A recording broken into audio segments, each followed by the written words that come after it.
Hello everyone, welcome to the 2-credit 8 weeks course on the Swayam MOOCs certification on the course for behavioral finance. But before entering into this course, let me give you a very brief introduction about myself. I am Professor Shikta Singh, working as an associate professor in the area of finance and economics in the School of Management, KIT University. I am dealing with the papers on macroeconomics, behavioral finance, international financial management, and industrial economics and development economics. I had worked for the few projects of RBI and also has worked for the projects on Atal, AICT, MRT, as well as have conducted MDPs and FDPs attracting audiences from India and outside. Very recently, I was awarded with the APJ Abdul Kalam Teachers Excellence Award by AICTE, Government of India. So let us now proceed with the course. So to have an in-depth clarity about it, just have a glance at this video.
So this 2-credit 8-week Swayam MOOC certification will bring you the week-wise stages. So in week 1, we will introduce you to the course of behavioral finance, which will delve into an overview, nature, scope, significance, and the theoretical framework of behavioral finance. Week 2 will look into the characteristics and dimensions of behavioral finance, thereby venturing into the cognitive and emotional biases and the behavioral finance and its impact on investment decision. In week 3, we will give you an insight of the traditional versus the behavioral finance, how does the efficient market hypothesis works, and how would you measure the utility of money, and also measuring the expected utility theory. In week 4, we will discuss about the market anomalies, the causes, evidences of calendar effects, January effect, weekend effect, turn of the year effect, and the various anomalies affecting decision making of an investors, such as the fundamental anomalies and the technical anomalies. Week 5 will give us an insight of the heuristics and the behavioral biases, taking us through the overreaction, underreaction, herding bias, anchoring, framing, the regret, and the prospect theory. At week 6, we will be taking up the analysis of investors' behavior, thereby incorporating the models of behavioral finance and the behavioral portfolio theory. Week 7 will bring you the behavioral aspect of investing in the corporate world.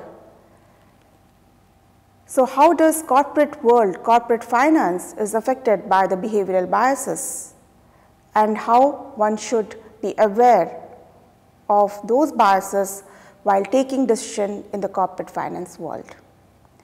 And lastly, the week 8 will be spent for the revision of the course, for the research project and the evaluation.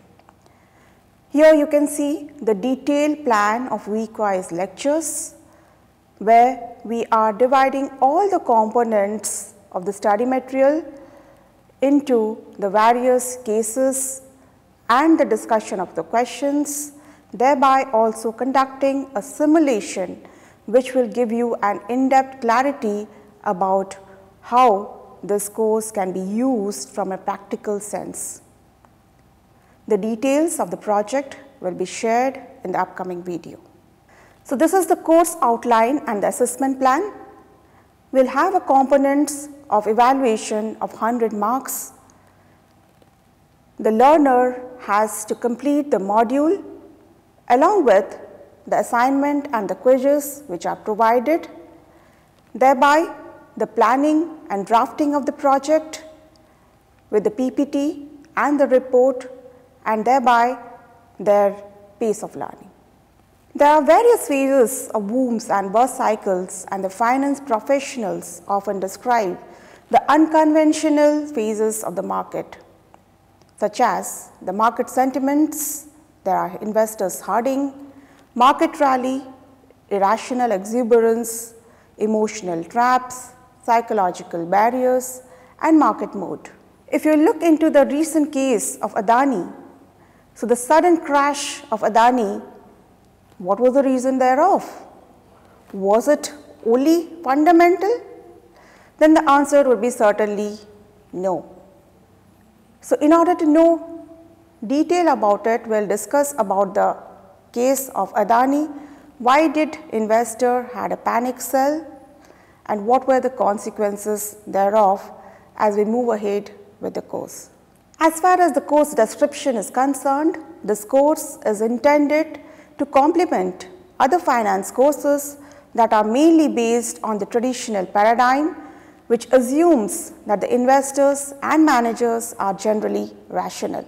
It is a study of the influence of psychology on the behavior of human beings in their financial decision making, and it also helps us in studying its subsequent effects on the financial market. This course would also highlight the fact that human beings are not always rational.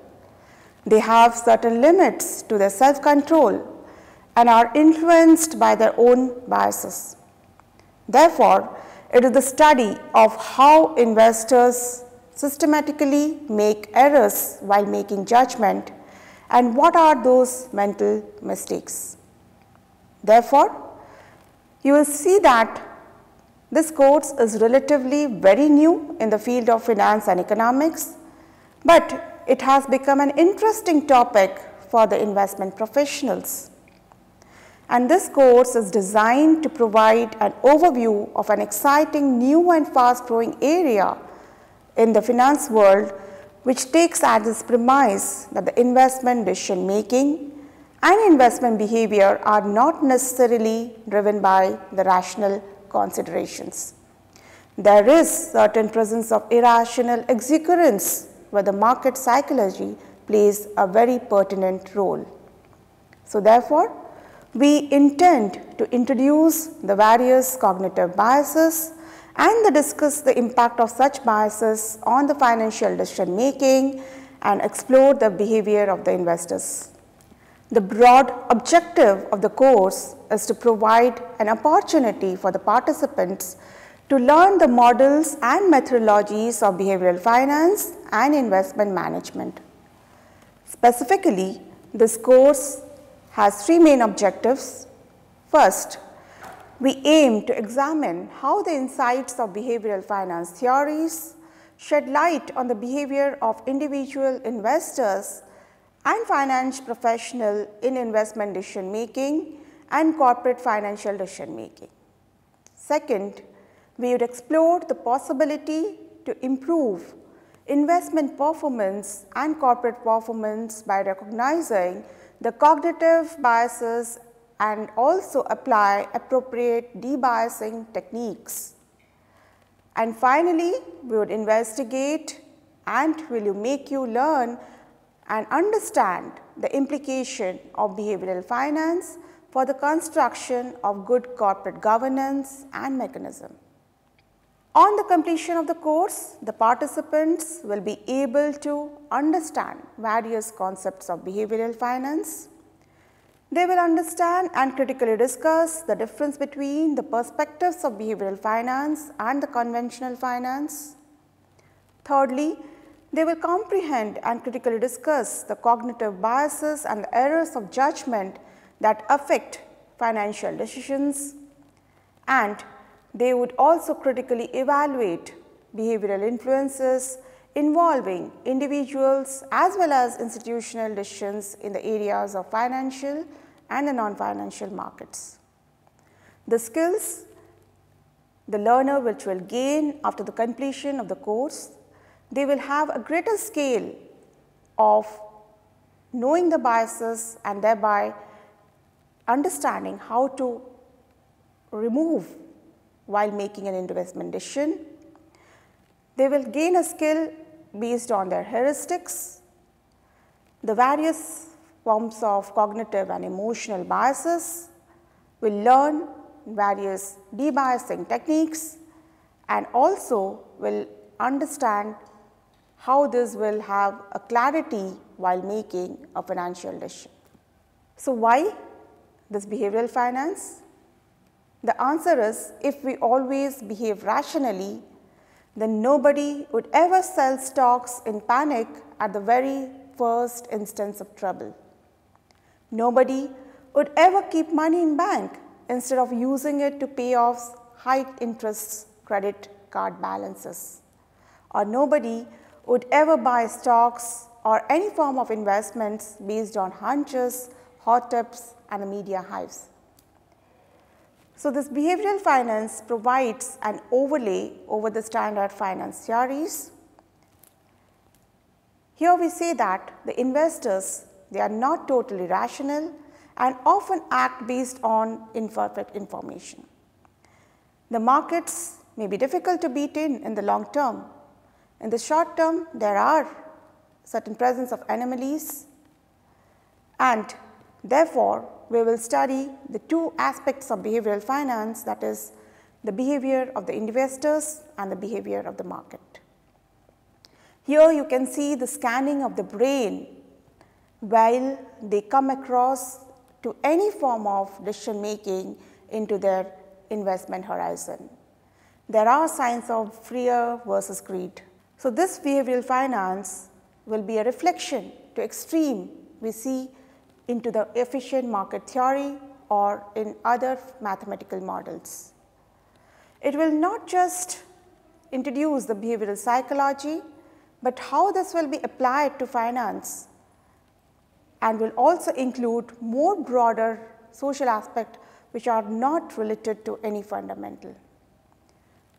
So, therefore, in this course we will learn about the various behavioral biases, looking into the cognitive, emotional and the heuristics, and these are loss aversion, media response, disposition effect, herding, narrow framing, optimism, mental accounting, overconfidence, regret, anchoring, hindsight bias and recency.